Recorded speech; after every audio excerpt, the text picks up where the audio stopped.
Ah, man. Back. Too many lies. Too many lies. Run it back. Run it back. Too many lies. So, Dama. Woo! Hey, it's too many lies, too many lies. Too many. Hey, it's too many lies, too many lies. Too many. Yo, it's too many. Hey, it's too many. Yo, it's too many. I can't keep up. It's too many lies. Look in my eyes, they know I'm the truth. Knocking them down every time I step in the booth. We ain't gotta lie, they know we the vibe. We live in this Yeah. You know your boy Boss got you, man. I had to reboot the stream back, but now that I'm back, I want to really kind of explain this, why I have my boy Scott Linehan up there by Matt Eberflus with Trevon Diggs out.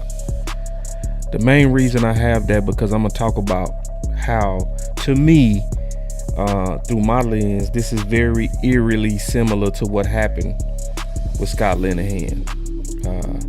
I've seen these type of actions before. It's weird, but I also go keep it fair, because I also can see it from partially from front office side too when it comes to Trevon Diggs, and I'm gonna be balanced as usual. I think it's a combination. I think it's two things that's going on, and I'm gonna get into it in a lot of detail.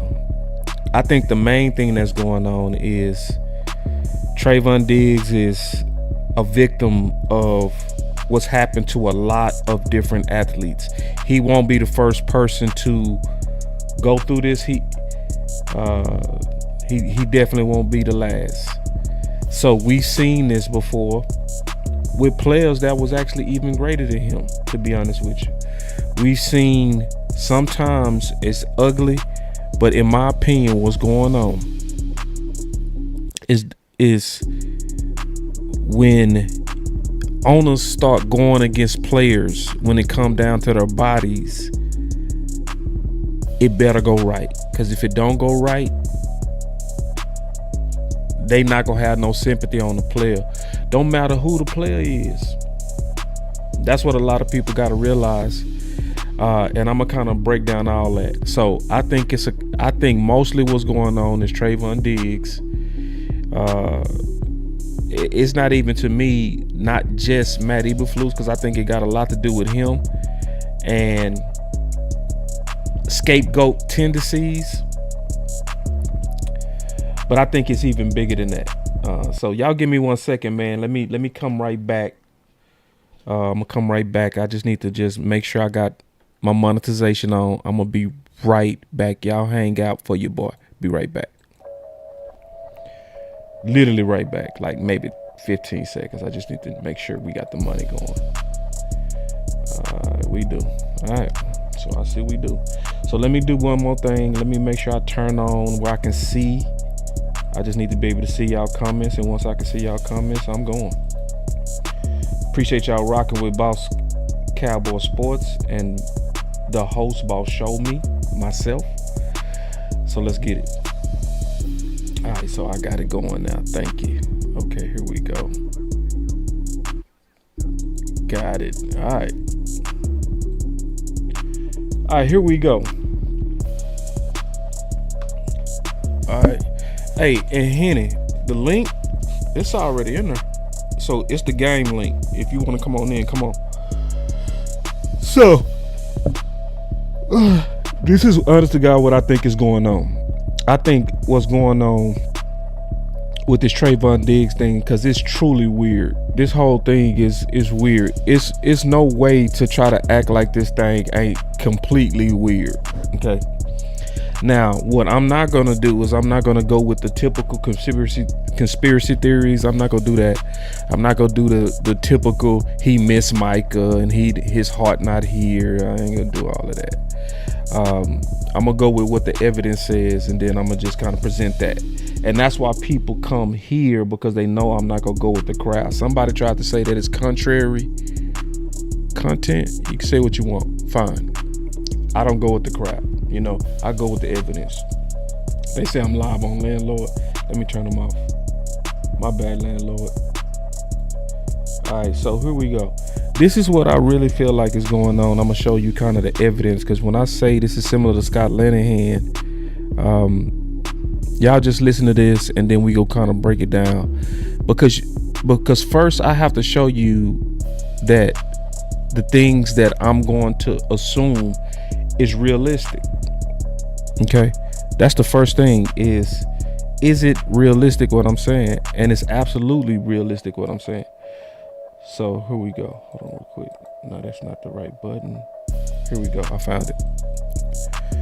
All right. So it's right here. Thank y'all for being patient, man. All right, here we go. Well, it's been a curious turn of events, Patrick, that's for sure. This started on Monday when head coach Jason Garrett went on 105.3 The Fan and said he didn't expect any significant changes to his coaching staff. Then in a 2 o'clock presser, he sort of walked that back a bit and said they haven't exactly sat down and had those decisions. I was then hearing rumblings internally within that building that maybe Scott Linehan's job wasn't so safe. And I think some of that has to do with perhaps owner Jerry Jones and Stephen Jones reaching out to some of these players, getting the same sort of pulse from them that I had when I reached out on Monday. Hold on.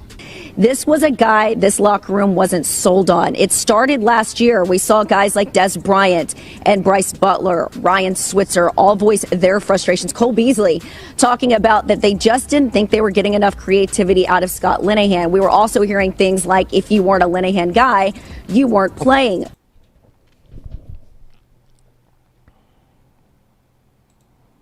Things like, if you weren't a Linehan guy, you weren't playing. And we were also hearing things like, if you weren't a Linehan guy, you weren't playing. If you weren't a Linehan guy, you weren't playing. Why do I highlight that? Huh? Because there's a lot of people to believe that this doesn't happen in the NFL. It happens. Where you have sometimes some coaches, they start targeting players. And a lot of times they start targeting players to cover for their self. Cause see, I already did some content on this. I think I hear you in the backhand. Yeah, I'm here. So I already did some content on this a while ago. And let me go pull it up real quick. And hold on, hand. Let me fit you in too. I'm gonna have to fit you in the ugly way. It'll work though. All good. All right. Ah, damn.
Hen.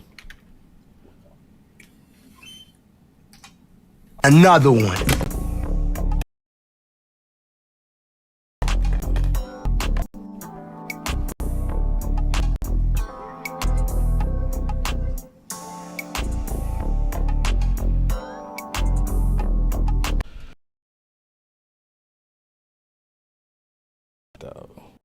What Yeah, we happened? back.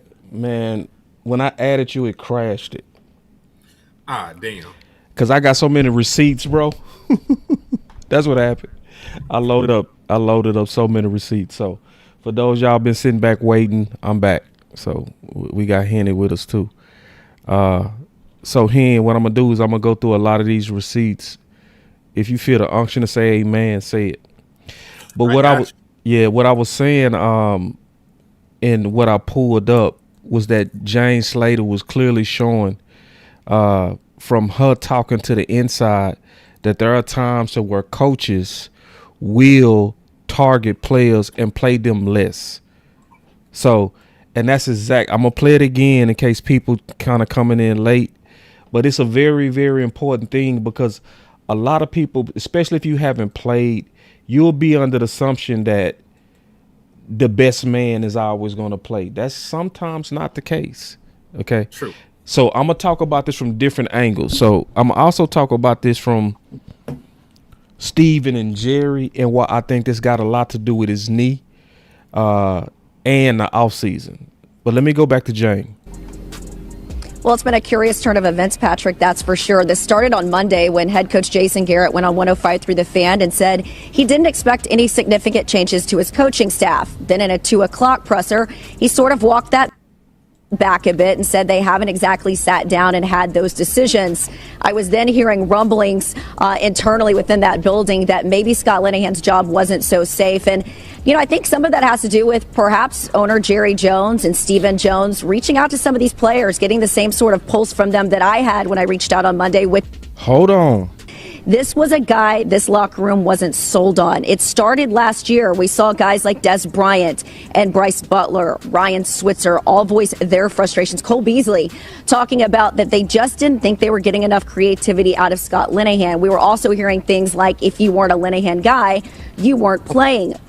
Well, that says a lot, don't it? Man, if you wasn't a Linehan guy, you weren't playing.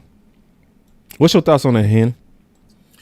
Man, listen, we know, that politics are always in play with any aspect of life, man. Like politics be at play at your 9-to-5 job. So when there's multi-million-dollar players and coaches at play, there will be politics play, and that's why a lot of times people suffer from regime changes.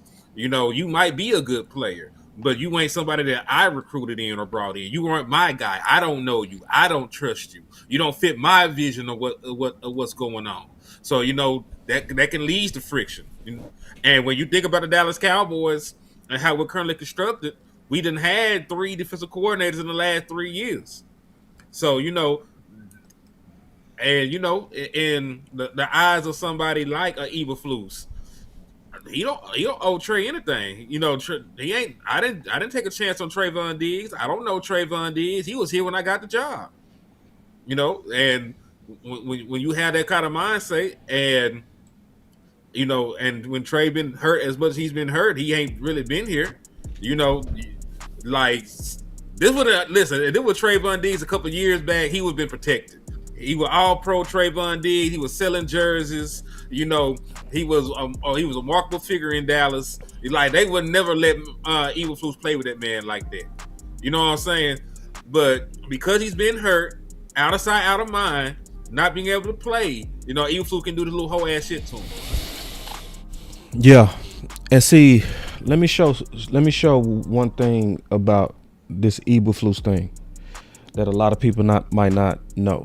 Like, cause I've heard all kind of stories of it was when Diggs spoke out.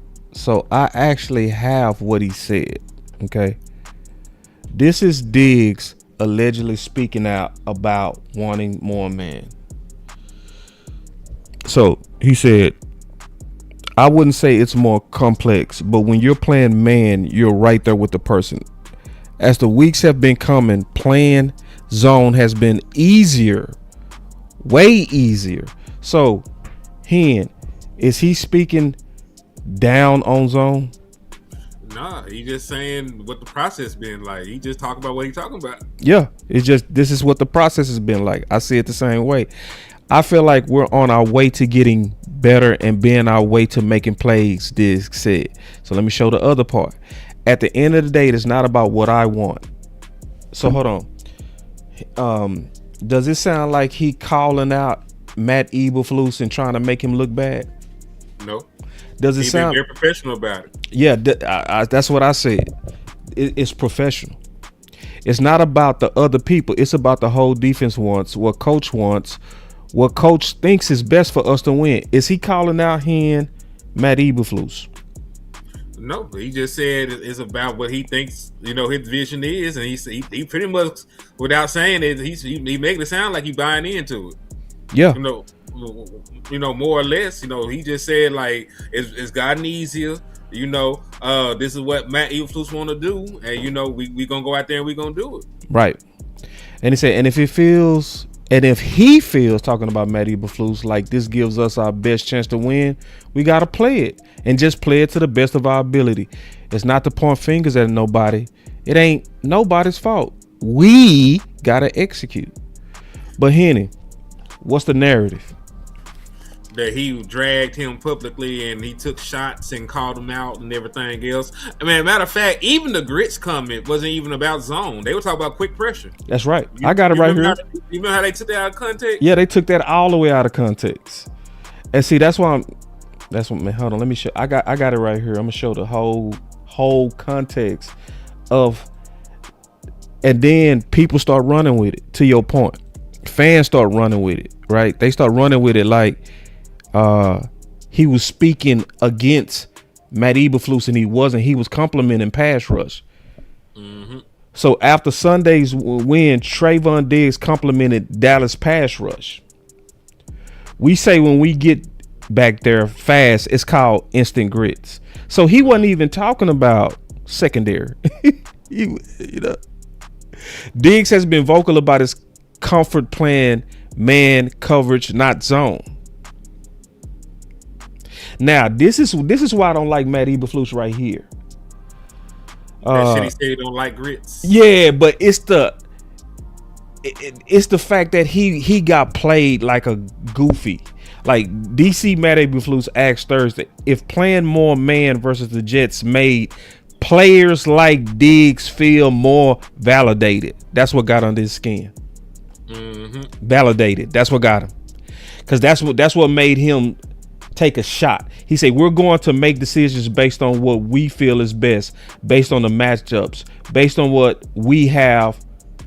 And I don't like grits either. Went out like a hoe. Yeah. And see, that's why I think it's some Scott Linehan-ish going on. And I'm going to point to it too. He said, all the Diggs haters got what they want, and the cornerback continues to be ass. I don't want to hear if they miss Diggs. I want him back. It's a lot of people that want to get worse on purpose. And this is my thing. Cause me and Lou just talked about this. Cause me and him did a impromptu show. Like, you can say what you want about Trevon Diggs. More than one thing in life can be true. If Trevon Diggs having a Trevon Diggs caliber season, he's not playing to the caliber he normally does. No. Has anybody else on this damn football team done enough to keep Trevon Diggs on the bench if he's healthy? No. And the answer is equivalently fuck no. Right. Like, you can say what you want, but Trevon Diggs ain't running out there with no big ass Robocop leg brace. He ain't got two bad feet like the run playing. Right. Kalen Carson, he ain't even played 17 games yet. That man is still technically a rookie. So he might be the tallest midget, but I want the best opportunity to win. Yep. And he gives you the best opportunity to win, if he's healthy enough to play. Right. It's that simple. So, now, this is what makes it, to me, really, really bad. To me. It's the fact that they was saying he was practicing good this week. and that he had a good week. That's what makes it really. That's what makes me point to Eberflus doing what, like Scott Linehan said. What Scott Linehan, when they said, if you want a Linehan guy, you played less. That's exactly what they said. Because it don't make sense. How can you play good? Everybody say that you practice good, but then when it's time to play, they say no. Makes no sense. It don't make no sense. Yeah. So that's what let me know that this is not necessarily football related. I think this has to do with the knee. I think it has to do with the knee. Let me listen to him real quick and we'll talk about it. Listen. Great place. At what point did you feel healthy enough to, like, you trusted your knee? How long has it been? Last week. Yeah, last week I felt good to play. Now let's talk about that real quick. He just now said last week is when he started feeling better. And you know what? It makes a lot of sense given the kind of injury that he had. So me and you talked about it. Like, that's an injury that could take upwards to 18 months to come back from. Right. And how quick did Trey come back? Like, what was the time frame between when he had the surgery when he actually came back and he reported played week 1? Right. Like 9 months, if that. If that.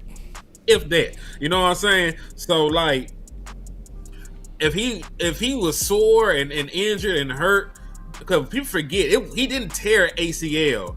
His knee was bone on bone without any cartilage in it. So they manually took cartilage from other parts of his body, put it together in the shape it was supposed to be in, and inserted it into his knee. You know what I'm saying? That's what went on with that.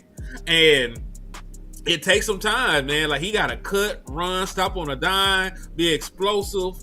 Like, there are offensive linemen that did not come back from that injury. You know what I mean? And they don't have to be nowhere near as sudden or explosive as a cornerback. Yeah. So it was foolhardy to believe that Trevon Diggs would be 100% year one. This is really, especially because he had compounded injuries. He just tore ACL the year before, and then the following year he had to get this procedure, done to the other knee. So you're really shouldn't even be trying to evaluate Trevon Diggs this year. You should have just rested him to about this point, had him ready for the postseason, completely healthy, and then you would have had Trevon Diggs, full off season of just working out and getting better, next year. I think they totally mismanaged how they even handled his injury any damn way, and I feel that this shit happened because they weaponized his absence. I think, to be honest, I think what happened is I didn't get a lot of practice though. Ooh, and that was last week. Mm-hmm. See, we can't. All right, so this is why I think it's the knee. I think it's the knee because I think Trevon was in a lose-lose. I want to get your thoughts on this. Mm-hmm. And be as objective as you want, be as confrontational as you want. But I think Trevon was in a lose-lose because our training staff had D's graded by the players. The players union also gave the Dallas Cowboys staff a failing grade. Okay. Correct. So now you in a situation to where with your body, you got to make a decision. Do I go with a doctor that's a failing doctor, right? Or do I trust my future to my guy? Now, if I get it wrong and I have anything go on, they're going to blame me. And do you blame them for blaming him? Now, this is why life is sort of crazy. Yeah. Because objectively, I understand from a business standpoint why they would want Trevon Diggs with their doctors, with their personnel. And, I also will understand having paid somebody, them not playing that much under the extension that I given him, right? Right. He only played 2 games in 2023. His season was cut short last year. He only played like half the games or so, and he's been out since week 6 this year. And if they don't activate him by December the 20th, he'll be out the rest of the season. You know what I mean? So, from the standpoint of, hey, I extended him, he's been hurt, and I don't feel like I got my money worth. I understand that shit. But at the same token, this ain't like he had any disciplinary issues or anything. He did not go out there and like, I'm going to get hurt. That was not the man's intention. You cannot control injuries. Yeah. You cannot be jaded because somebody got injured playing the sport. You know what I mean? Because that happens in football. I think you can kind of be jaded, though. I think you can. I think you can be jaded because unless he came back and was healthy, you could always have in the back of your mind, if he would have been with our guys, he wouldn't have been having the other knee issue. But see, this is back-to-back issues, though. No, I'm with you. But I'm just saying, like, if you Jerry and you Steven and you paying your doctors to make sure he's right, okay, and he doesn't go to your doctors and then he comes back and he says out his own mouth, I missed some practices over my knee. Yeah. Like, I listen, I understand that, but I'm just saying it's not the first time he dealt with an injury with them. If I had a bad experience going through it your way, because remember, he tore his ACL. I agree with you. Before, and he came back and he still ended up re-injuring himself. And under them. Rehab with Brett Brown. You know what I'm saying? Yep. It went bad. Right. You know what I'm saying? It did not go well the last time he rehabbed with him. Yep. So, I understand where they're coming from, but they should not be so disingenuous, and I understand why Trevon Diggs feel the way that he feels. Yeah. Yeah. And what I honestly think is going on here, I don't think this is nothing major. It's going to be blown up because it's Dallas, bro. But I think this is just history repeating itself, bro. I think this happens not just with Trevon. This has happened with bigger stars. This happened with Brady, bro. Yeah, when he left New England. Yeah, he left New England over the same reason. He wanted to deal with his doctor. And these owners, in my opinion, when they be like, bro, we paying you, bro. You belong to me. You see what I'm saying? It happened to Luka. It happened to this ain't unique to Trey. Kawhi Leonard. Yeah, it happened to Kawhi Leonard, bro. And I think it's gonna happen to another athlete. And I kind of get it from the owner's perspective a little bit. If I'm paying you millions, right? If I'm paying you millions, but you going outside my resources in which I vetted, you better be right when you get back. If you're not right when you get back and you have any problems, I'm gonna have a problem because you went outside my resources.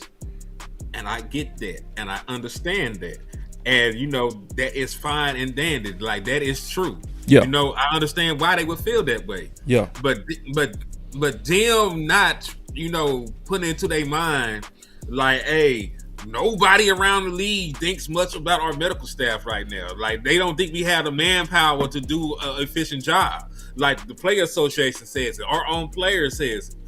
We just had Trevon Diggs, and we could not keep him healthy, right? Because he did it the right way the first time and got hurt, So I just feel like them taking such a strong stance and them skirting responsibility themselves and not making the improvements needed to, their medical staff. Because people would not be if your shit was that dope, folks would not be going outside to find assistance with the knee. If your shit was dope and you were doing the shit you supposed to do as a company from the management perspective,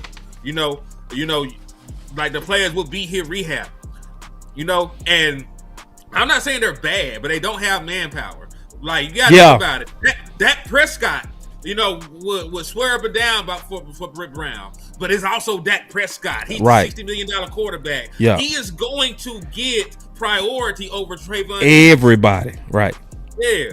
So there are some people that will swear by Brett Brown because he gives them the attention. They focus on them. Right. But a guy like Trey, they probably ain't been giving him the resources or the time, because I want people to also remember they're not saying that they're flat out bad. They're saying that they're understaffed. That's why they always end up with the piss poor grade. They're saying that they ain't got the manpower. That's it.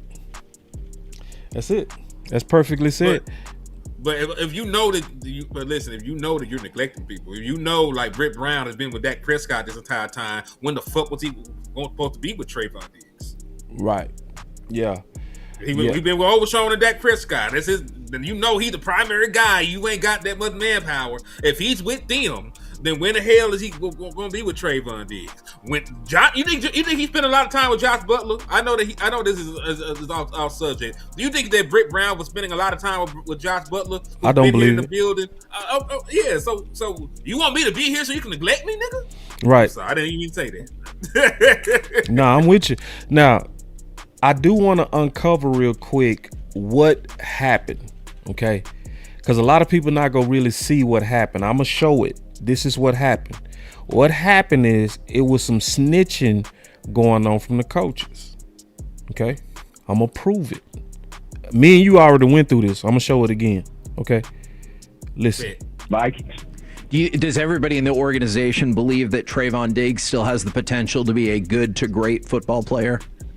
Yeah, I mean, I think it's in him for sure. We just got to, the biggest thing, that makes all the sense to me that our coaches keep coming back to is who? There you go. There you go.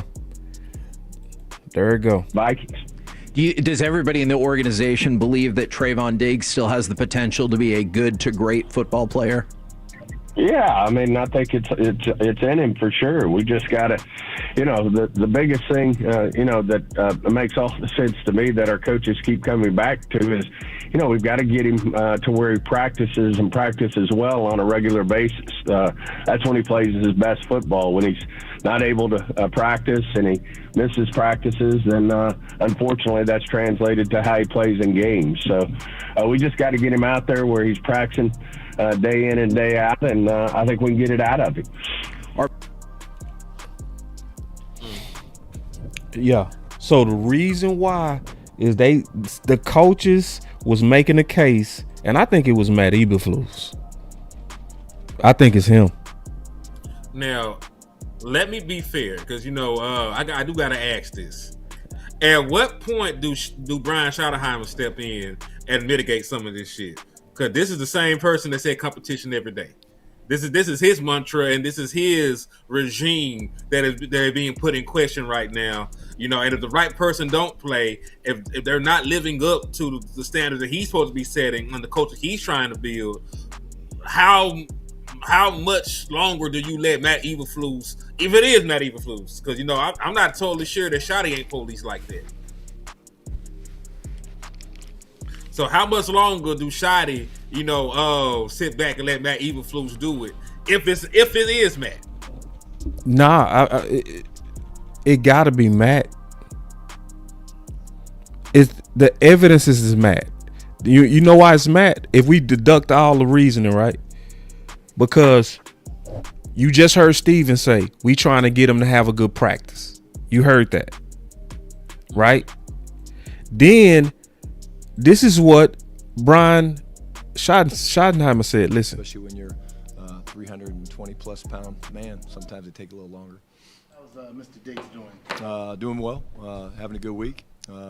Again, like we said, see how today goes. And excited to see how he finishes the week. So didn't Steven just say we just trying to get him to have a good week? Mm-hmm. Now, didn't Brian just say he had a good week? Brian said he had a good week. So my question is then Shotty, like you said he had a good week. Right. You're the head coach. Yeah. Why the nigga not playing? Right. Like Eberflus worked for you. You may not have hired a nigga, but he worked for you. Does he? End of the day. Does he? On paper. Right. You see what I'm saying? You know why I asked that. Mm-hmm. I know, because we know nothing about Eberflus' contract. He already had prior existing relationships with the Dallas Cowboys front office. Yep. He would be considered what we call a son. So, Jerry Jones pretty much let it slip that he was the one that recruited, Matt Eberflus when he became available. He talks a lot on his radio appearances. Right. So this could be a power dynamic issue. Similar to what happened with Kellen Moore, right? Remember? Kellen Moore had more power than Mike McCarthy. Because Kellen Moore was the Trojan horse. He was the Trojan horse coach. He was the groom coach, just like Matt Eberflus. Groomed, here because Jerry and them wanted Kellen there. Steven wanted Kellen there. Jerry wanted Matt Eberflus. So now, and I'm with you on what you're saying. You right. You 100% right. How much of this do we put on Brian? Because listen, regardless of the circumstances, if shit goes sideways, this is going to be your head on the chopping block. Facts. You know what I'm saying? Right.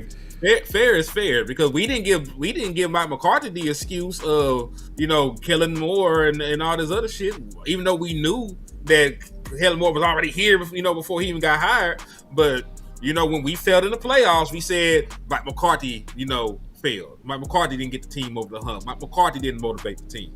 So, if we just going off that shit, we're gonna have to do the same with Brian. Like, Brian, I understand that they took a risk on you. I understand that you like it here, and I understand, that you love the Jones family for what they done for you. But if you allow Matt Eberflus to sabotage the season, you are culpable. Yeah, you have responsibility in that, because remember, we need 10 to get in. We need 10 and some help. We got to win the last 4 games. And the NFL, most games were decided by about 5 points. That's what they say. Like, most NFL games were decided by 5 points, less than a touchdown. You not playing your best cornerback because he hurt Matt Eberflus' feelings, and we lose by 3 points, or we lose by a touchdown because the secondary then gave up ass at the wrong time. And it completely kills our ability to get into the postseason, while everybody around us is failing and floundering. Shotty, that is on you. You let him, steal what could be a magical season. Because who to say if we get into the postseason with the way this offense is playing, and we win this division, get a home playoff game, that we can't advance? Who said that we can't advance with this offense and the firepower that we got playing at the crib? You know what I'm saying? So, Shotty, listen. You let common sense prevail, dog. I don't give a damn about the politics, man. This is strictly a football conversation I'm trying to have with you, Brian Schottenheimer. If Trevon Diggs is healthy enough to play, he is your best corner right now, easily. And if y'all don't like Trey, y'all can have a clear-cut divorce in the offseason. Right. In the offseason, I can draft somebody, I can trade for somebody, I can sign a free agent, I can figure stuff out to replace Trevon Diggs in the offseason. But what I cannot do, is sit Trey, and I don't have any real viable options right now on the roster. I just can't do it. Yeah, and Tuck in the building, he say Diggs and the Cowboys was a couple headed for a divorce, just sleeping in separate rooms till the paperwork finalized. It's immature. You ain't lying. Tuck, it's just immature, bro. It's this showing you football not first here, and this whole thing is putting a big old, in my opinion, dent in Shotty, in the credibility of Shotty. You can't spend all offseason, and you can't go out here and say stuff like, we just waiting on him to have a good practice. He had a good practice. And then when he practices good, y'all, it just didn't work out. Mm-hmm. What? Yep. And then, how many times did they move the goalpost, bro? Several. Because remember, it started with a concussion.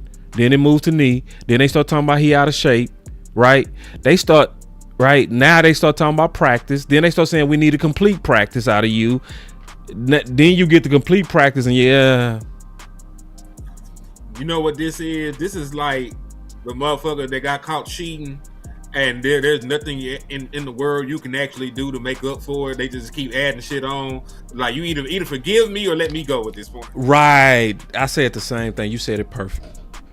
Yeah, and see, I knew it was what you said when Shotty said that he needs to do everything right. Like, whenever somebody says that, they not serious, bro. Mm-mm. You feel me? It's everything. Like that's a blanket statement. That's a blanket statement, but I'm gonna do something wrong. You know what I'm saying? And I could sense from the heat, especially how Eberflus said what he said the other day. Like, when he was talking about Trevon, Matt Eberflus encouraged by teams' practice intensity and performance yesterday. He also said Trevon must do everything consistently from the time man, That's diabolical. Yeah, that's standard way. So he got to now. Revel don't have to do everything, cause see he missed some practices, and he was limited at practice because of his knee. So he can miss, but Trey can't miss. And you know what's crazy? Let me ask you a question, because you heard it. I'm not trying to throw my boy under the bus or anything. Jordan Pickett's been late to shit since he's been in Dallas. He's been late. He stayed out late and, missed the team bus and all that shit when they was in Vegas. He's been late for meetings. Has that stopped Jordan Pickett from playing? No. And I'm willing to give Jordan, listen, I'm willing to give Jordan Pickett $30+ million a year. This is not me saying that Jordan Pickett is a bad guy. I'm just saying they're not treating people the same. And I'm telling you it's because he's been hurt. Yeah. Because you know what it is when you're done with somebody. Like, all the shit that you let slide or you didn't appreciate before, but you appreciate the talent and you ain't say nothing about it. Once you feel they're not that person no more, or you feel like they can't do, can't do it the same way or some shit like that, everything a problem now. Yeah. Like, Trevon Diggs is probably still the same person. Yeah. It's just your relationship with Trevon Diggs is what has changed. Yeah. Like, he might have been anal, the last times, he might have been. Trevon, they never talked. You remember they would call it. They were saying like, yeah, man, ain't nobody in the defensive room that talked or said nothing. What the rule? Like, yeah, like Trey never talked before. I barely know what this nigga sound like. Yeah. Like, and Clarence said, Tug just said, Clarence said that he was starting all week, Diggs. Yep. So you give him, man, it's one of them coaches, bro. That's why I'm saying it's Scott Linehan, bro. And I think it's Matt Eberflus. I think it's Matt Eberflus, especially because of how he handled that grits. And I think what's going on is just like coaches do. Some people do, and they do this in corporate America. In corporate America, they do the same things to where I'm looking for a scapegoat. I'm looking for somebody to get the heat off the bad job that I'm doing. I think that's what's going on. Shit, that's the Dallas Cowboys culture. Look how they did Mike McCarthy. It is our culture. They put the dope and the gun in his trunk, and he the kingpin now. It's his fault. Never mind. The horrible drafts the Dallas Cowboys had. The year before he got fired. Never mind the inability to spend real money in free agency. Never mind the injuries and the incompetence of the training staff. Mike McCarthy is your fault because you like curl routes. It's your fault, nigga. You gotta go. Henny, we gotta talk about this too, bro. The obvious pattern of speaking out and retaliation. I mean, you want to stay in Dallas, you got to shut up and dribble. Yeah, that's what they like. That's what it is. Cause it's a pattern. It's a pattern. Amari, he spoke out about wanting more targets. Out of there. Dez talked about that our offense was too predictable. Out of there. Diggs wanted some more man. Said it respectfully. Out of there. Be out of there. Yep. And three of these people was totally respectful. Amari, respectful. Dez, respectful. Diggs. I showed y'all. You don't lie. Don't come in here lying. I already showed you the clips. It was nothing disrespectful about him saying and how he said he would want to see more man. Yeah. And you're right. Queen said, yeah, it was Jerry who said it's a lot of eyes on him. Yeah, man, this sound like high school, bro. They treated him like high school, like you can't walk in the building wrong. If you sneeze wrong, man, you stupid as hell. Bruh. And see, but let's talk about this, the consequences of speaking out. Man, listen, if you want a long, prosperous career in Dallas, you cannot talk. That's right. And you already showed all the examples. It don't matter who the hell you are. Right. And that's probably why Dak is hesitant to say shit sometimes. That's right. Like this nigga, like shit, you ain't seen what they did to the last security guard. They're gonna have a 7th-round pick, white man in here. So yeah, cause listen, if they will move on from Dez Bryant the 88, they'll move on from any goddamn body. If they would move on from Michael Parsons, they would move on from any goddamn body. So and since damn somebody buck breaking. that's what I said, buck breaking. That's what it is. And see, my boy Christian Winford, do you know how stubborn you got to be to pull this off, boy? Yeah, you got to be pretty. Now, somebody said, I think they waited to see how he was going to respond on that interview yesterday, and the fact that he still seemed against the coaching staff. He seemed like he was against the coaching staff. I ain't see that. He just seemed like the only thing he said is, why y'all asking me? He said, I don't activate myself. You got to ask the coaches. Yep. Which is true. He doesn't activate. He been saying, I want to play. He been saying it for the last 2 weeks. So it's like, why y'all asking me? That's the only thing he said. And it's crazy. And this is the thing too. It's not like, and this is, I think it's also, if he gets injured again, there's an injury clause in there.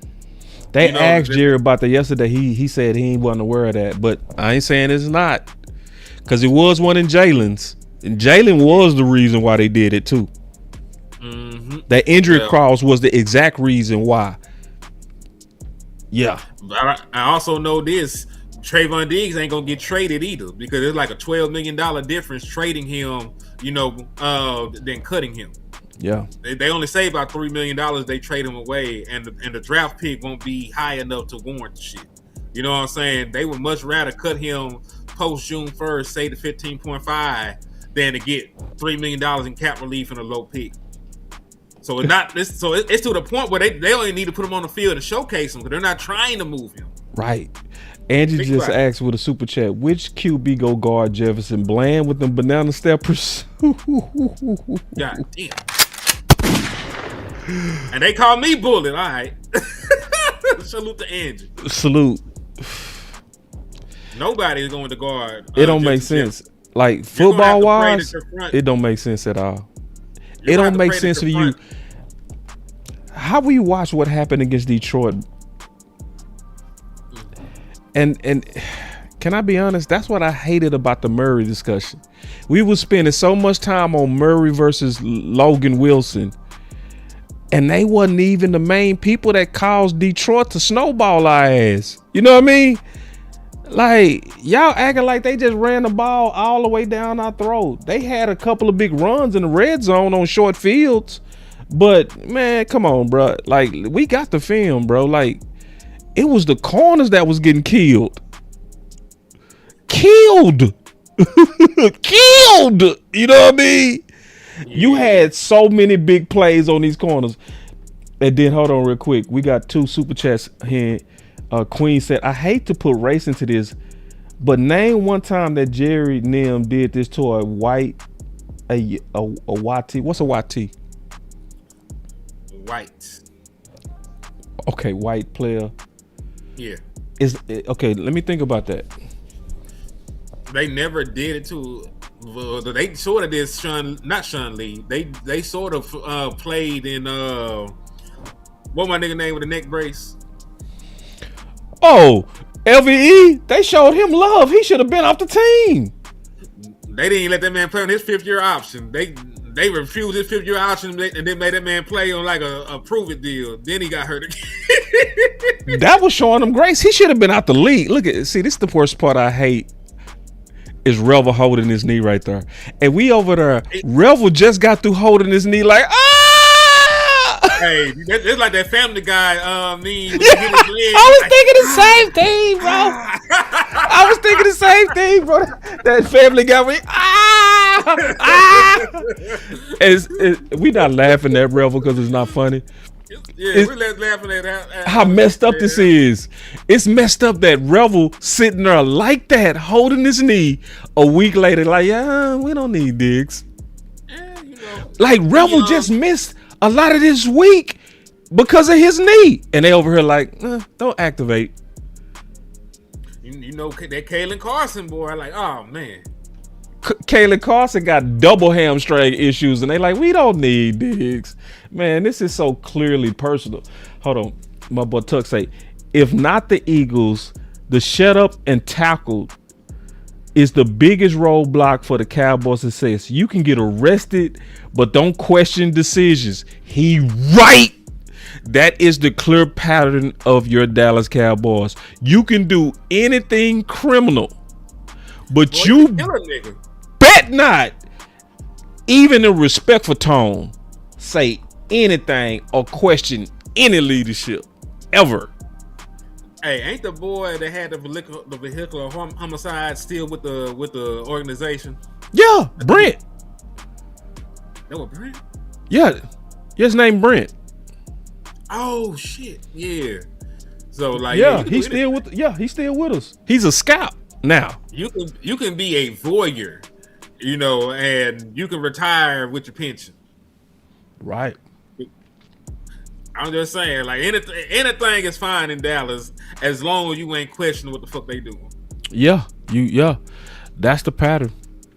That's the pattern. I'm gonna likely re-air that episode because I showed all the evidence that once you speak out in Dallas, you gone.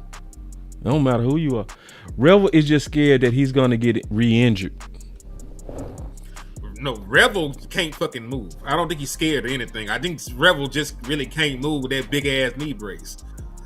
Like Revel will be fine, but they had that man leg like triple wrap. You know how you get shit in the mail? Yeah. And they gotta wrap it up because it's fragile. Yeah. Like that motherfucker got like bubble wrap, styrofoam, padding. The goddamn everything. His leg looking mummified at this point, man. Yeah, bro, that's crazy. And see, let me ask you one more thing, bro. What you think about the timing? We're talking about the timing of having to need to win all these games and playing with Nah, the Diggs. timing of announcing that Diggs out. They said it won't be Saturday, but I hate they even did this shit. Me too, bro. They should have went ahead and did the shit, yesterday and stopped playing with me. Or last Monday, like they should have did it. You did it the day. Can you imagine being a player, right? Where you watch the guy start all week, have good practices all week, and you get a notification that he's inactive. Man. What does that communicate to the players? We got a super chat. Queen say he's scared to play without it though. He is scared to play without that brace. He said that too. I don't think he can play without that motherfucking brace. That man knee stability probably ain't back yet. Like nah. real talk. And I don't think he'll be and I'm not saying he's a bad player. I'm just saying he ain't gonna be what he's supposed to be until that knee brace come off. Yeah. You ain't gonna see the best of Revel till next year. I don't think we're gonna see the best of Revel the next year. I don't think Revel should be playing. I hate that he playing. In a perfect world, doesn't it say he had a setback to have that knee wrapped the way that it is this week? Doesn't that clearly say you had some type of setback?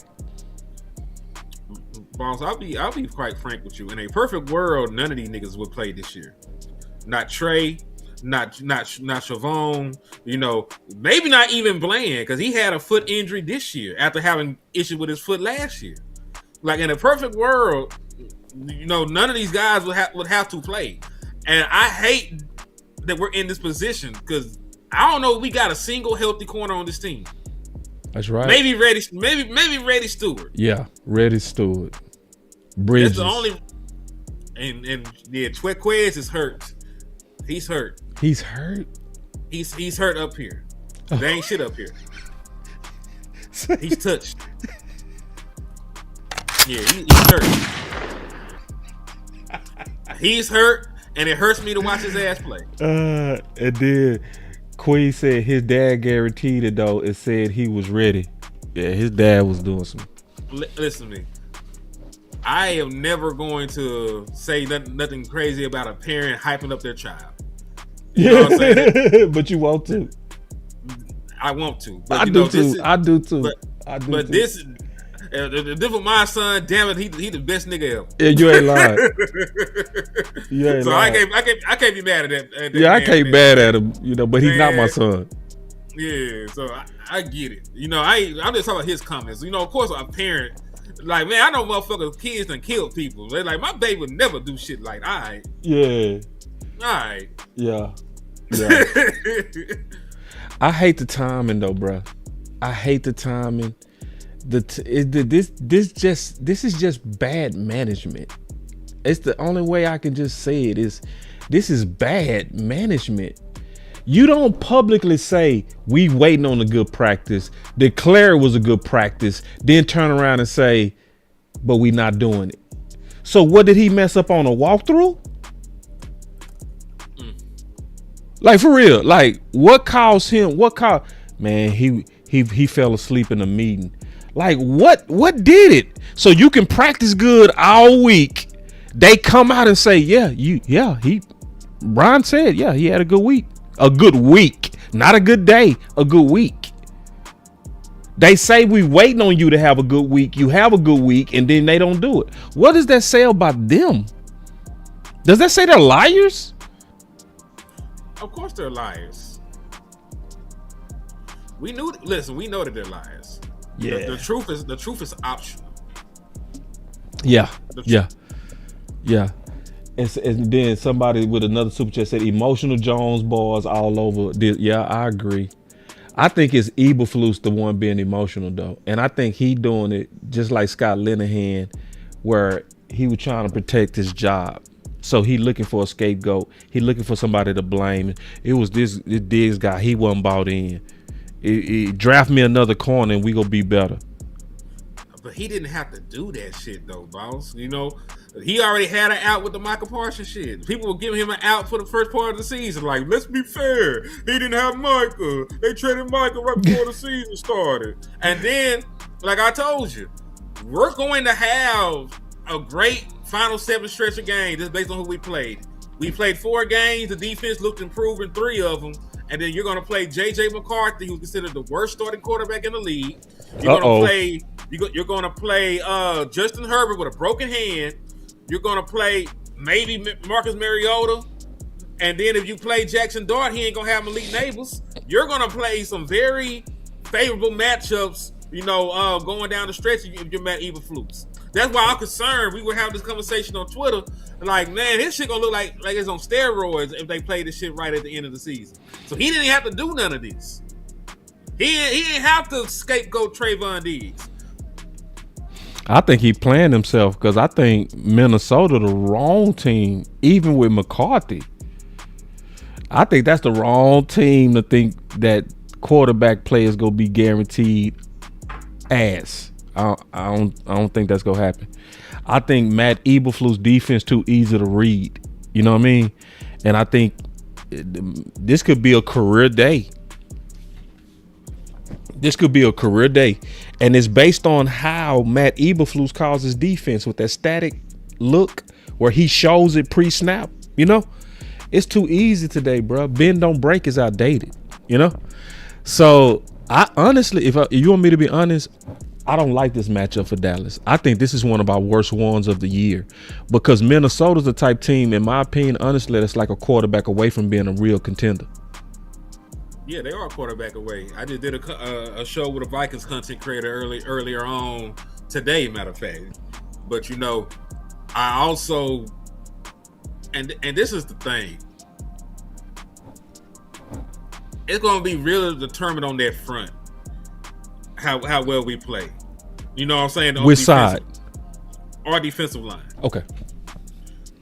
Because pressure bust pipes, and this is not somebody that operates well under pressure. True. If Quentin Williams and Jadeveon Clowney possibly impact this game, I feel like the Dallas Cowboys will run away with it because we know that Brian Flores, even though he got good disguises at home, the Dallas Cowboys offense has played better schemes. We played the Chiefs. We played the Eagles defense, and we were able to move the ball and put up points. Even in this last game where we struggled a little bit to start, we scored 30 on the road. I don't know if this is a team, that can put up 30 on us. Like they might give up some yards, they might even give up a touchdown or 2. But I feel like if we get to 30, we win this football game. I don't have that much faith in J.J. McCarthy just based on how I scouted him and how I looked at him. Nah, yeah, he looked bad. He did, except for last game. He looked decent last game. Except for last game. He looked. And it's also gonna be dependent. Can we stop the run this game? Yeah. You got Aaron Jones, the Cowboy, right, and Mason. People forget Mason had a very good game against the Dallas Cowboys when he was with the San Fran in the postseason. So did. Yeah, so they got the tools, bro. They got the tools. They really do.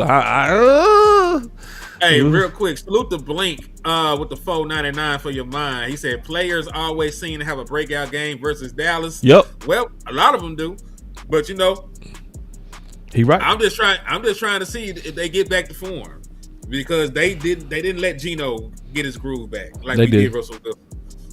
We shut Jalen Hurts and the Eagles down in the second half. That wasn't the best performance of the young GOAT Patrick Mahomes. He got a touchdown late to make it look respectable. We were up by 10 in that game. So that's the thing. I'm holding out hope that getting Jadeveon Clowney back and playing this might be one of the worst quarterbacks we played all year. Getting Clowney back, being at home, and playing an inferior quarterback. I'm hoping that is going to be the difference in this football game. You know what I'm saying? Yeah. Now it's playing with fire. It is playing with fire. Not having Diggs out there. Nobody would deny that. But playing it's just the fact that we're going to have to do it. You know what I'm saying? Like even though Diggs is not playing, we're still going to have to find a way to win this football game. Yeah. Yeah. And then Queen said, "Boss, you don't trust that shit anyway, huh?" What you talking about, Queen? I don't trust what? I might have waited too long to read that super chat. Yeah, and no, Diggs is not playing. My boy Tariq say Diggs not playing? Nah. And see, that's shocking people because the reports have been he been practicing good. Mm-hmm. He said he was finna be back. Yep. It's personal, man. I think Matt Eberflus is hanging himself. Honestly, I think this is Matt hanging himself. And sadly, Jerry and them will let you do it. So think about it. When it was Scott Linehan, the players said that they felt like if you wasn't a Scott Linehan guy, you played less. And we was all saying that. Do you remember when we got Bryce Butler back? Remember that? And he played only 2 snaps? Didn't make no sense. And it was like, why you bring him back if you could only give him 2 snaps? But also, Bryce Butler was one of them that was speaking out subtly against play calling. Remember that? Yeah, I also was going to say he was hooping with that.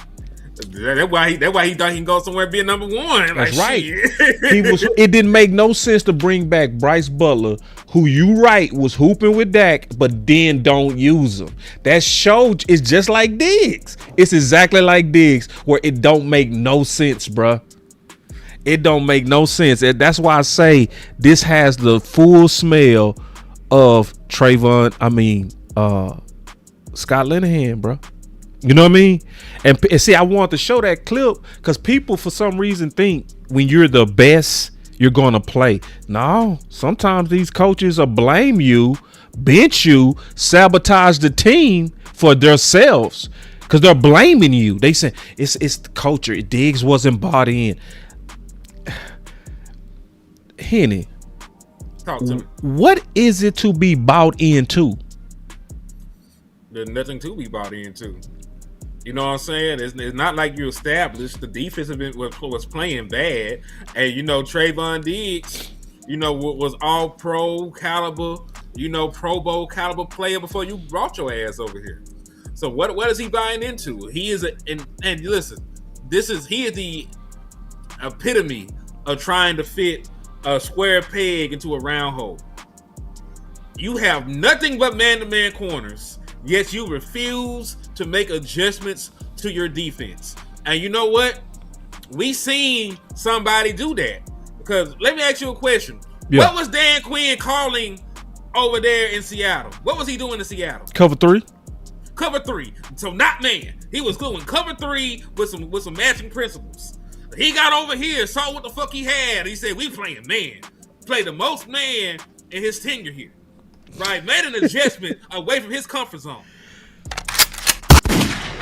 Ooh, see here, sometimes you say stuff too fast. Can you say all of that, slow it down, and add some elaboration on that?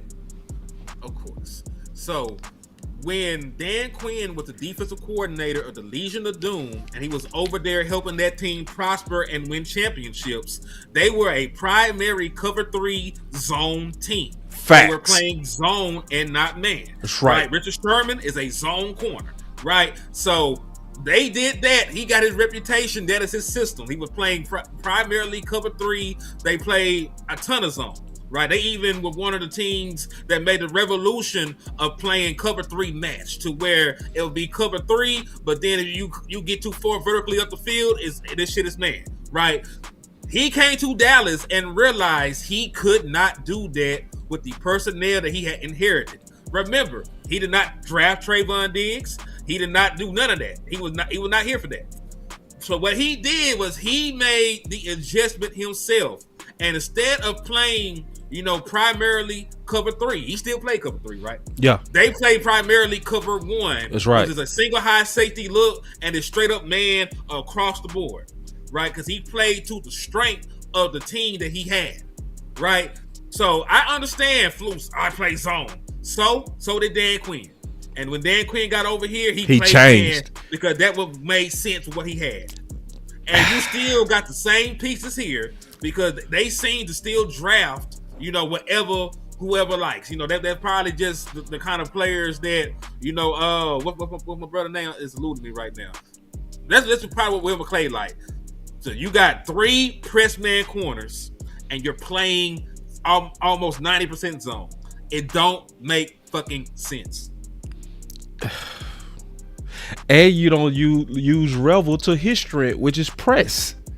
Yep, he is a press man corner. Trevon Diggs is a press man corner. That's right. Ron Bland is a press man corner. And to Angie Point, she hit me with a $9.99 for your mind.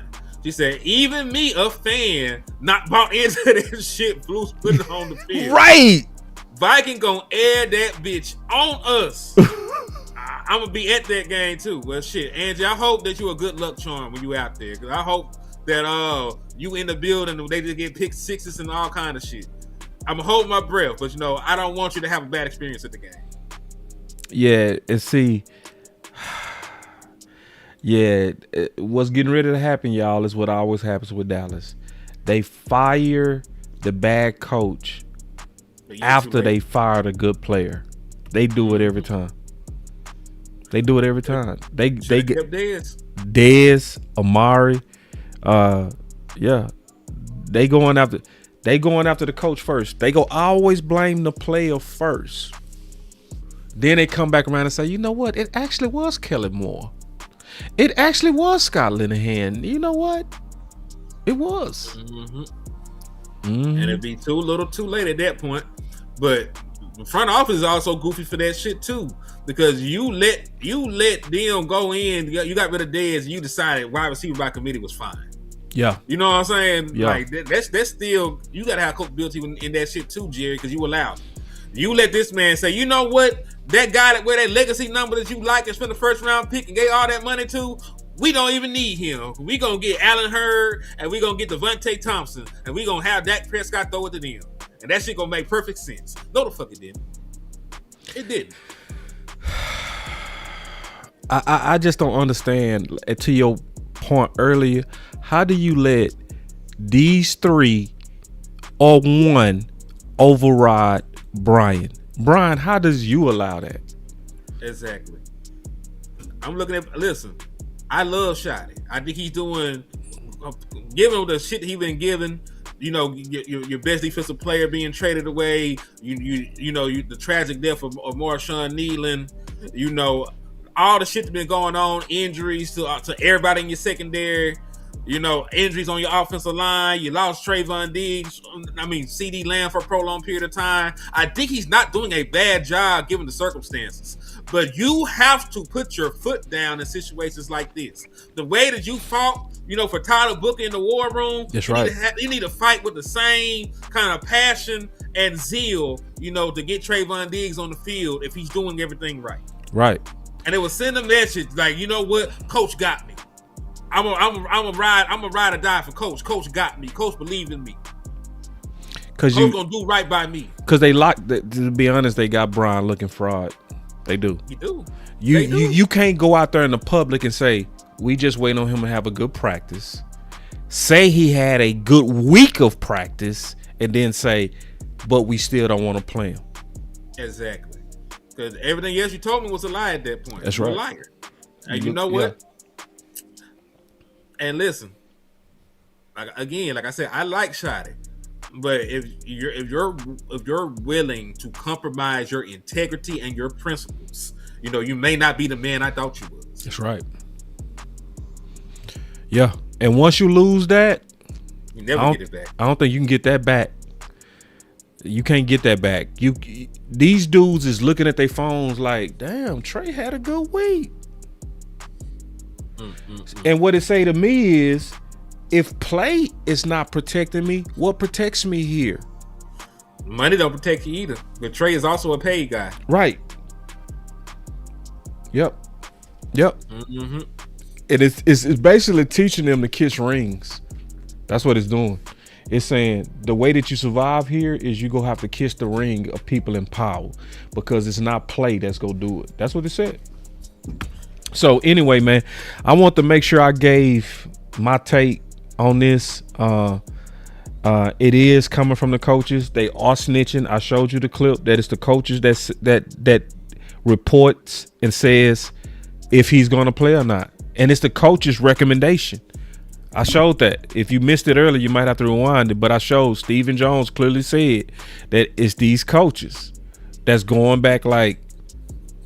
And salute to Angie with the $9.99 on my end. She said, I like Shotty, but this making him look like a straight bitch. Yep.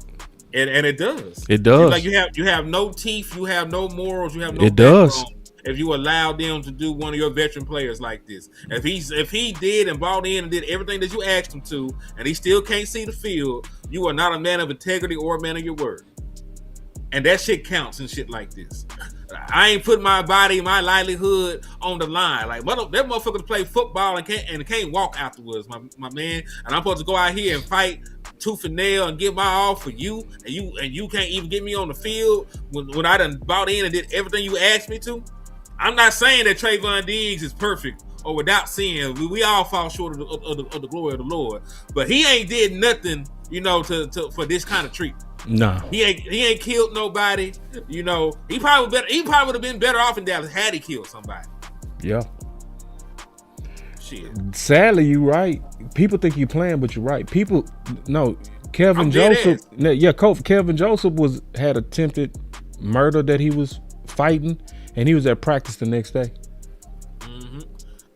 And it took him being straight up dog shit in order for them to move on from here. They allowed somebody who was in the car when people were killed. The shots came from the car. It was his people that did the shit, and then somebody else just took the blame for it. You know what I'm saying? So, like, they allowed that person to come here and continue his football career, and it took him playing bad in order for them to sit him down and let him go. Trevon Diggs ain't did shit. You know what I'm saying? He ain't did nothing wrong from a legal standpoint, but yet you won't even let him prove if he still got it or not. You can at least let the man play, and if he don't play well, you can say, I told you so. You ain't giving that man that kind of courtesy. Yeah, because see, the reports is tripping me out, because you hear reports say, yeah, he practiced good, but they got to where it was too sour. Yeah, fuck being sour. Salute to Kendrick Thompson too for the $1.99. Said talk replacement for DC, it gonna happen. It need to happen. Nah, I think they gonna fire Eberflus. I am scared. They gonna keep him? Last four. I told you the shit gonna be fugazi. Because listen, this is gonna be his argument. The moment I got Quentin Williams, this defense got better, and we won 7 of our final 8 games. That's what his sales pitch gonna be. I got a real good comment right here. I think this is a balanced comment. Somebody said, but the thing is, boss, people complain about how Jerry and Steven too involved. Now when the coaches have control, why are y'all complaining? Because they fucking up too. Yep. And that so it's not about I don't care who in control as long as you're making good decisions. If you get it right, I don't care. If you're getting it right, I don't care who in control. And that's a good comment and fair comment, because I will say this has been a year of sponsor. Would you agree? Mm-hmm. What I mean by that, for people who might not understand, where coaches is getting what they want this year. I think Jerry is handing them a lot of rope, but I think that same rope go hang them too, because they did that to Mike McCarthy year one with Mike Nolan. Oh yeah, go Mike, your guy, go. Yeah, get your homeboy, Yeah, go. And then year two, they was all the way involved. Year three, all the way involved. Yeah, year one is the only time, really, in my opinion, from watching them, is where coaches really do get a lot of their way. No, my next question is going to be. But then I also got to say this. I'm sorry, Hen. Go ahead. You don't got a problem with this, bro? 1900 hoodlum. You ain't got no problem with this. You cool. I really want to know. You're cool with them saying he had a good practice, verbally saying he had a good practice, saying that's all we waiting on is a good practice, and then not doing it. You cool with that? We should just be like, that's what the coaches wanted. We should be cool with that. Them openly going back on their word, we should be okay with that. We shouldn't. Well, my thing is going to be this to your last point. Because I know I just said that Shotty should have culpability, but also, if the shit that ends up holding us back is Matt Eberflus, and Matt Eberflus with the Jerry Jones hire, and the front office hire, will that leak over to Shotty and them? Because the move that Shotty made have been pretty damn good. From campaigning for Javonte Williams, bubble wrapping him, pushing for Tyler Booker, bringing in Clayton Adams, bringing in old buddy from Kansas State to be the offensive line coach, Riley. Like the Brian Schottenheimer moves for the most part have been cool. So I'm trying to see, will Matt Eberflus being sorry as a bitch fuck it up for everybody, even though it's not really Shotty and them fault, because they were they guy. Right. That's my next question. And somebody said, soon as Diggs did the interview, they said no. If that's the case, they are too soft to be in football. You soft as hell. If what he said offended you, you too soft. Like, you shouldn't be in football if he say, why y'all asking me? I don't activate myself. Why you asking me? You know what I'm saying? The coaches got to activate me. It ain't me. You got to ask them. They had no problem saying at first, it's us, right? Mm-hmm. Steven had no problem saying it. Oh, the coaches said we're waiting on him to have a good practice. So what's wrong with him saying it now? Absolutely fucking nothing. Them niggas just got whole tendencies. That's what I say. You too soft. If y'all can say the coaches make the decision, why can't he say the coaches make the decision? Mm-hmm. Yeah, I'm at that point. I'm just echoing what the fuck you said. That's right. I don't get it, bro. Yeah. And see, listen, man. This is why people don't believe in the Cowboys, bro. Shouldn't. This is why people don't believe in the Cowboys, bro. You fighting to get in. You just got cooked that corner versus Detroit. Mm-hmm. Almost everybody hurt. Nah. Yeah, it's even if they righteous, people not gonna trust you. And I don't blame Cowboy Nation. I like, how can you trust this? You can't trust this, bro. You're like, nah, bro. You don't sit up and say he had a good week, and it's like you playing with him, bro. Let me ask you this question. I'm down. Talk to me. Should they cut him now? No.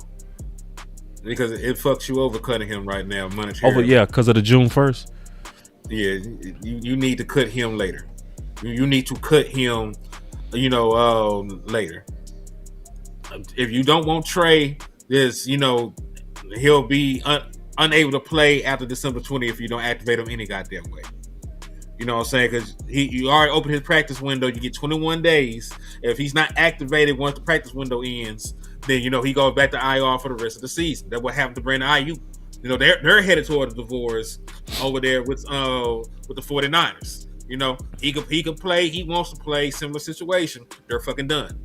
You know what I'm saying?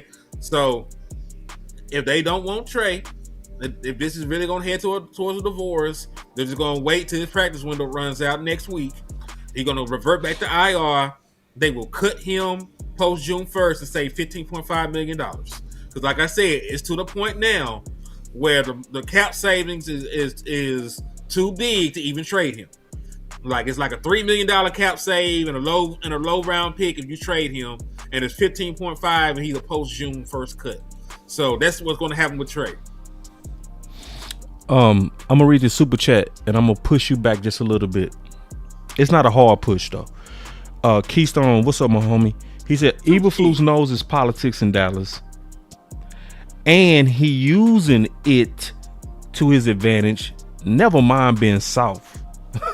Plus, they waiting on that June cut. Diggs is done. Absolutely, and I think you said literally everything perfect. This is my slight pushback. Talk to me.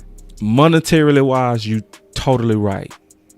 What about morale and distraction? Morale and distraction. Yeah. The morale was fucked up when they didn't play him. Like you probably fucked up morale, the moment he was healthy and couldn't play. They're asking Dak Prescott about it. They're asking anybody, with lips about the shit. Right. So do you get rid of that? No. Because I'm not letting them compound a bad decision. I'm not letting that be the reason I don't have the money to get Jordan Pickens next year. I need every dollar. I need every penny. So guess what? If you got to go to that side of the house and I go to this side of the house, and we're going through the divorce, I'm not putting you out on the street because you is a good daddy or you is a good mama and you will be around the kids. Just don't fucking talk to me. You know what I'm saying? We going through what we going through. Take care of the kids. I'll be the fuck over here. Leave me the fuck alone. You know what I'm saying? If we going through a divorce, it's like shit. But I am not making the matter worse. You know what I'm saying? I'm not fucking myself out of another player because I'm mad at Trevon Diggs. I don't want Trevon Diggs around. Right? They're the one that made the situation toxic. Trevon Diggs ain't did nothing. He can sit over there, with a clear conscience, knowing that he did everything in his power. He came back early. He put in the extra work. He been trying to fight and get back for his partners and them. He been talking to team leadership because Dak said he didn't talk to Trey. He said he gave him life advice and all kind of shit. So guess what? He done did everything in his power. Yeah. He done did everything in his motherfucking power. So basically, what you're saying is because this is gonna get worse. As long as he on it's gonna be put it like this. It's gonna be bad for another 7 days. Is that fair? Yeah. It's gonna be a distraction until it's not a distraction. He ain't gotta listen. He ain't gotta even be in the building after he go on season ending IR. He can go rehab somewhere and do what the fuck he want to do. He ain't gotta be there. I hate this, bro. I hate this. It's like they can't lock in these last 4. It's like our players always got to deal with distraction, bro. We cannot lock in, bro. So it is a curse. Yeah. So now, man, did you have anything else, bro? I think I emptied out the clip. If you done shooting, I think I'm done shooting too, man. I think we done talked about how these niggas been hoes and fraudulent.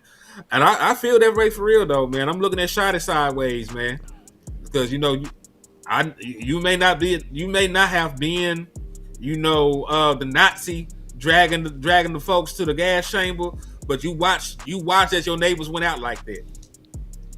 You watch and you know what they say: for evil man to prevail, all it takes is for good man to do nothing. You may be a good man, Shotty, but you ain't this shit. Look at this. Did you see this? Did you see this while you said what you said? Did you read that? What said Brian shut down any speculation that Trevon Diggs won't be a part of the Cowboys team going forward. Said he's a Trevon fan and hopes he won't be sidelined too long. How long ago was this? October. Ain't that best stuff though? Look, from that to where we are. Look at that. Bullshit. I ain't got. Yeah, no. You need. I need to hear that kind of vote of confidence for that nigga right now. That's the kind of vote of confidence I need right now. Like, nah, he playing next week for sure. Like, you got, like, Shot, you gotta put your foot down, man. If the man is healthy enough to play, let him play. That's all I'm gonna say about the shit. And then my boss say Jerry Jones hate paying people to sit on the couch. Maybe, just maybe, this on Diggs. I would say it was on Diggs if he wasn't ready to play. If they wasn't saying he had a great week this week of practice, I would be with you. But once you start saying he was with first team, he had a good week, he was intense, they saying all this, and we just want to get a good week of practice because he plays good when he has a good week of practice. I don't see how now we can blame Diggs. I don't. I just don't see it. So if anybody can explain it, I promise you I'm open to it. But lastly, bro, what we gonna do about getting Eberflus out of here? Now, me and you definitely believe that it's not gonna happen. And is there anything that can make you change? Us failing, and I don't want that. It's a double-edged sword. Right. If the defense is bad, and we get our asses whooped, he'll be gone. But right. I want us, with the opportunity ahead of us, to build a winning culture, because Shotty himself said they got to learn how to win. Right? You can't do that by going 8-9. That's not a winning season. No. You do that by ending up 10-6-1, and you can say we were a half game for making the playoffs. That's how you build a winning culture. You win 10 out the gate and you build on that shit. But that's what I'm saying. If we fuck around and fail and we sorry, defenses look shitty and all that stuff, yeah, they'll move on. But I just can't allow that to fucking happen. Yeah, your hope don't want it to happen. It's only one thing that would make me change on wanting to get Eberflus out of here. What's that? If honestly nothing go change, I want him gone, bro. I don't like how he handled this Diggs shit. I don't like the grits. I don't like that he a Trojan horse. Hold on real quick.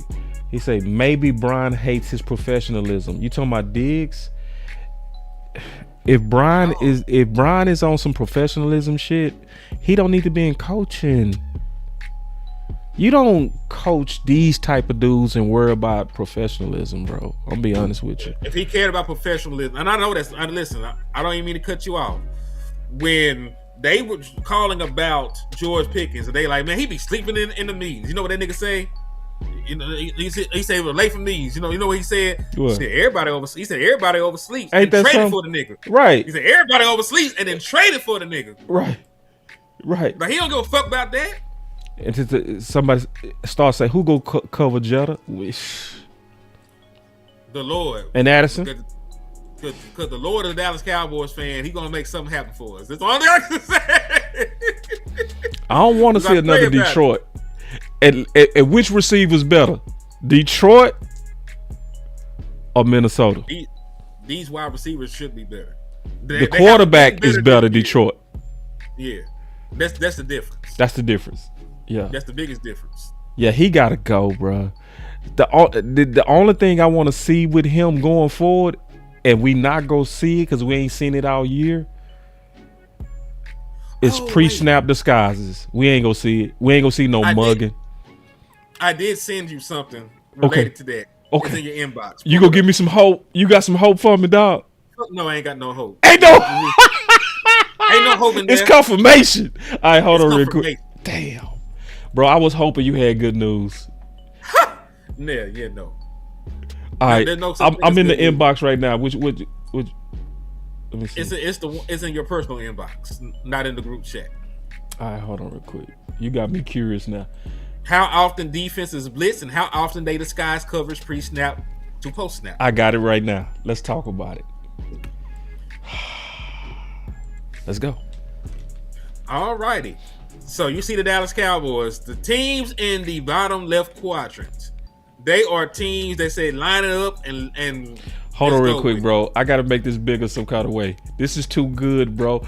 Hold on real quick. First of all, before you get going, bro, y'all clap it up, man, for my dog. Hold on real quick, dog. Hold on. Before you take off with this, because this is important, bro. This is, I honestly didn't want you to have confirmation, but I'm glad you do. Hold on. Let me just get it in a better presentable format. Give me 1 second. I want to get it to where you can really preach on this sermon, dog. All right, hold on real quick, because I know you finna cook this. Hold on real quick. Now, if y'all been sleepy, wake up, because Henny finna cook. Hold on real quick. It's pre-snap. I'm just labeling it, bro. Give me 1 second. I'm finna add it to the presentation right now. Here we go. And I'm gonna make it big. Pause.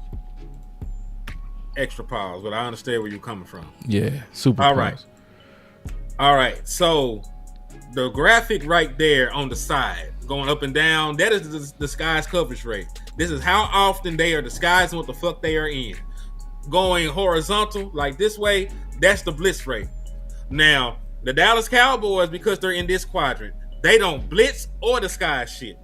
Both are hovering around about 25% or so. So they blitz about 25% of the time. They disguise what they're in about 25% of the time. Now, can it work? Kind of, sort of. Yeah. You know, the Houston Texans don't disguise what they're in much. They don't blitz much, but they're also a superbly talented team. They got Derek Stingley. They got Will Anderson. They got the Neil Hunter. They got the talent to be like that. Yeah, they got the talent. They got the talent to line They can up line up and still beat you. That's the point. Yeah. They don't have to. Yeah, go ahead though. Same with the Colts, you know. But look at all the other teams that are over here like that. The fucking Giants, the Jets. Even though the Browns are have a sack master, you know, their defense that took a bunch of steps back this year. The Bengals have been awful. The Washington Commanders have been awful.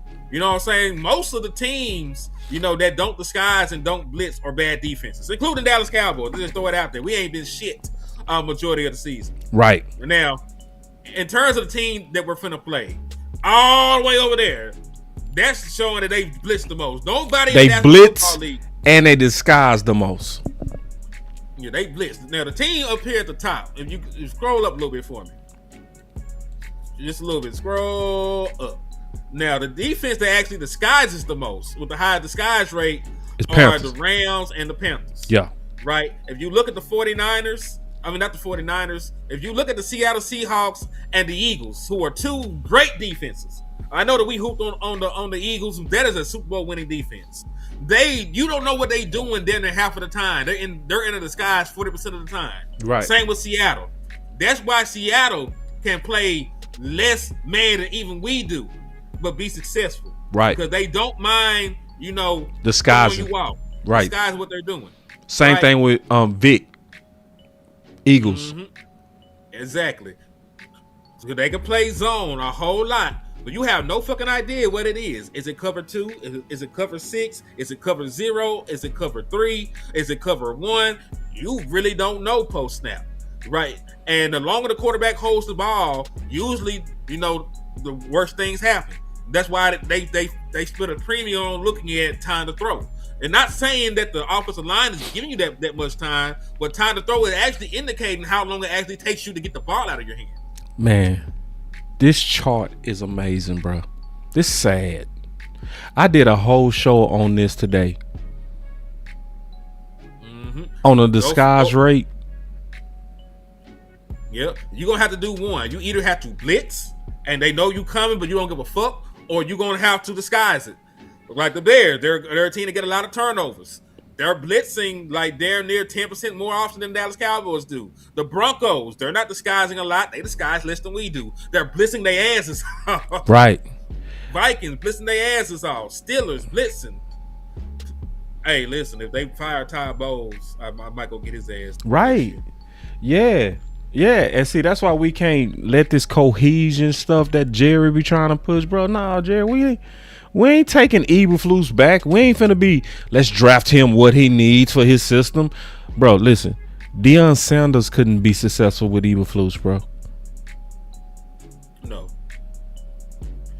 You can't keep playing even Deion off coverage all day and zone. It's with no disguises. In today's NFL, it would make Deion look weak. It would.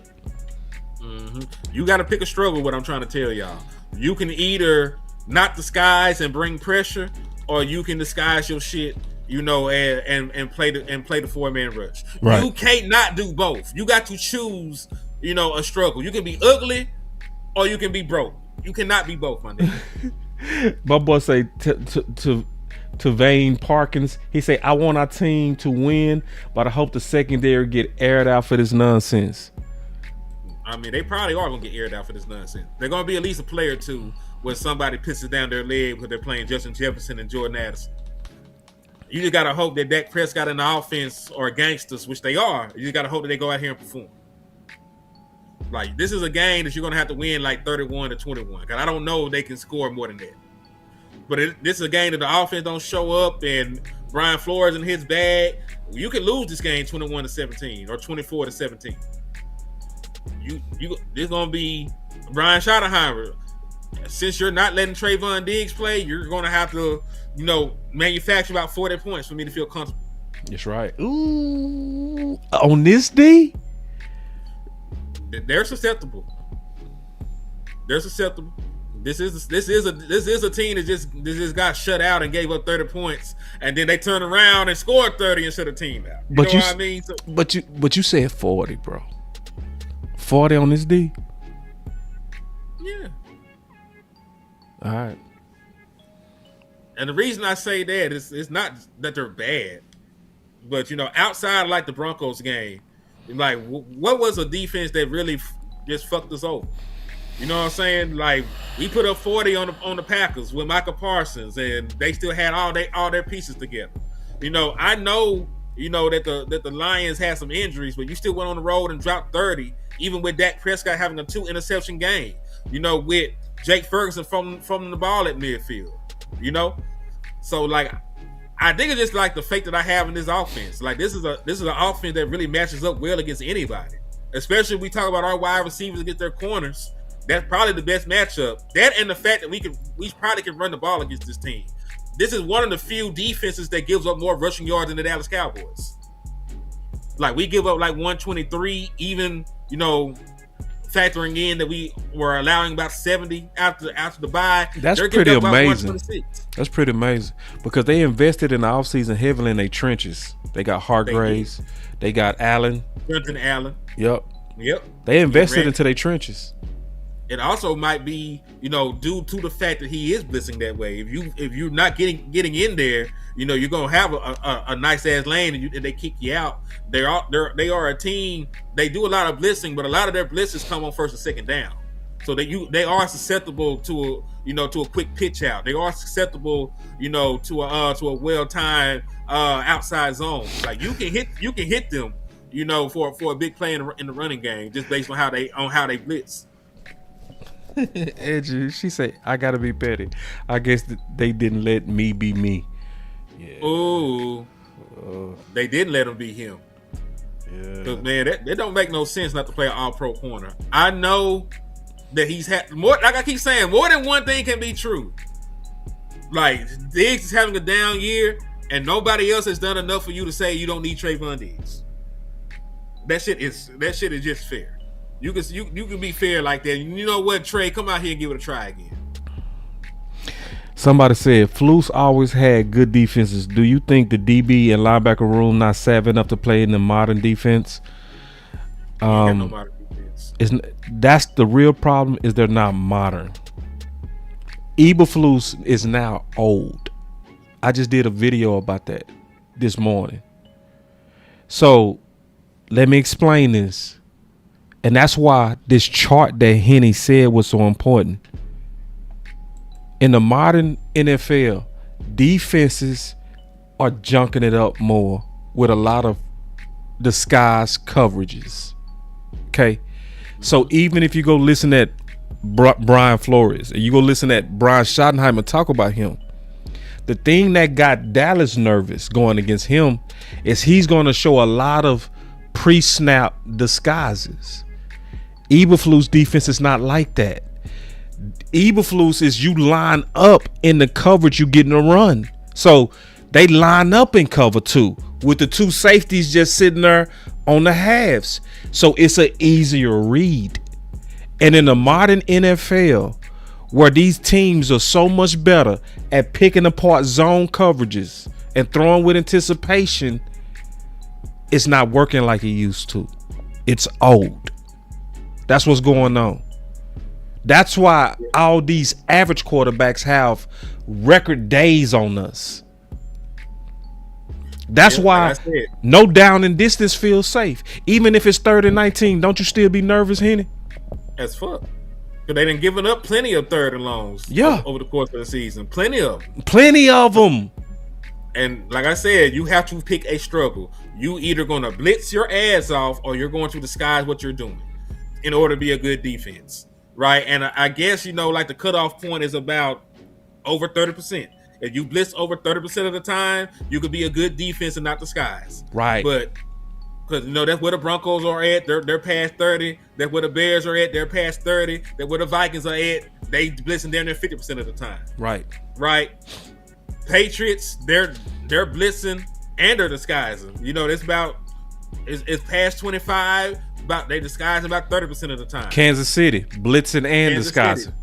Blitzing and disguising. You talk about Seattle, they disguising their ass off. The Eagles were disguising their ass off. 49ers disguising their ass off. Bills, you don't know what the fuck the Bills doing apparently. Look at how they up there. They disguising the hell out they stuff, but they ain't blitzing nothing. They all deception. They defense is all deception. From this chart, this is a great ass chart. We gonna need this at the end of the season. We gonna have to revisit this at the end of the season, bro. When we trying to get Matt Eberflus fired. And then to the point that a lot of people were making, if he was disguising, the shit he doing might work. Right. If you give Quentin Williams another second to push the pocket, he probably gets home and disrupts the play. If you give Dante Fowler and Donovan Izaraku an extra second, they might get the strip sack. You know what I'm saying? Because if you play zone, you play zone with the understanding that eventually somebody is going to get into the open window. You know this and you understand this. You're factoring in like, hey, the pass rush is going to get there first. That what you're thinking when you play a 4-man rush. Yeah. You're trying to make them hold the ball so long that the pocket caves in. Right. That's the point of playing 7 in coverage. Right. You know what I mean? You trying to make them think. Exactly. That's the key. You trying to make them think. You lining up a way where they have to process. Your processor got to be much faster when you're going against disguised teams. And this chart is crazy because it's sad. It's sad. It's showing you we don't blitz and we don't disguise our defense. It's just basic. Unfortunately, shit just ain't gonna work. I got another super chat. He said, "Pass pro of the O-line too bad to score 40 against this defense. Dak will need to activate God mode." You've seen Dak activate God mode. He activated God mode against the Packers, and I also feel because Dak Prescott is such a good, pre-snap quarterback. Yeah. But remember, we beat the Chiefs with Nate Thomas starting. Right. You know what I'm saying? We beat the Chiefs with Nate Thomas. And they disguise like a muff. Yeah, so you can see it. Look at Kansas City disguise rate. Disguise and blitz rate. Look what Dak did to Philly, and look at their disguise rate. 24 unanswered points. Yeah. No, Even so with a slow start. Dak know how to read. He too much of a veteran to not know how to read. Yeah. But what? Listen, if he hot, the ball coming out. He know where to go with the ball. He know where to go with the ball. Yeah. Not saying he won't make a mistake, but he not gonna. he not prone to make a mistake like a younger quarterback. But anyway, man, I'll go ahead and give my final words and say this. Cowboys, with what you just did, you better ball. You got no choice now. You better ball. You can't fumble with what you just did. And regardless, the questions is coming your way after this, win or lose. And the reporter should pepper the hell out of y'all. They should be peppering y'all. It should be, how does a guy play good at practice? Y'all say he play good at practice, but yet he don't play. If a reporter don't ask that question, they soft. They hella soft. So they stupid too. Man, my final word is this, man. Fuck politics, man. I want production. That's right. Production over politics, man. If Trevon Diggs is healthy, he should be playing. You know, and at this point, man, if you go out here and lose this game like Shotty, listen, I don't give a fuck if you're a rookie head coach no more.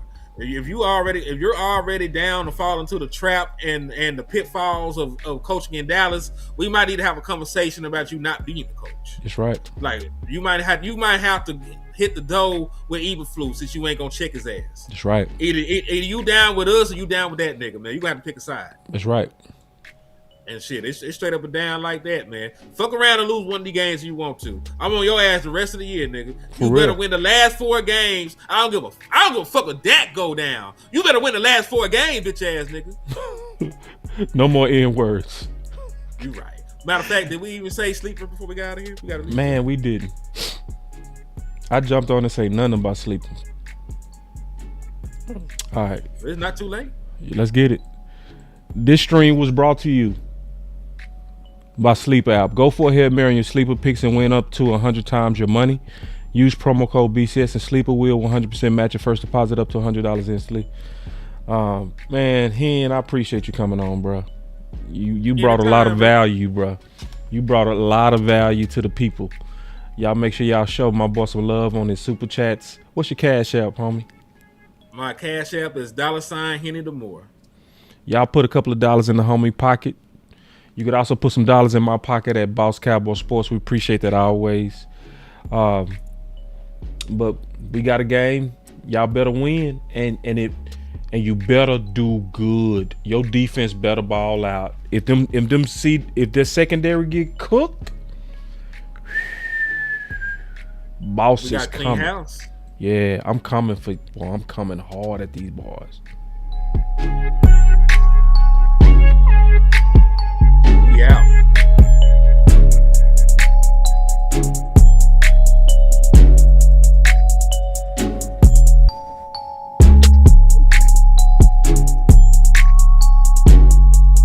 J-Jack wasn't lying. I wish I had seen that. What's that? I said J-Jack wasn't lying. He said, "Johnny better check the track record. Dallas head coaches don't get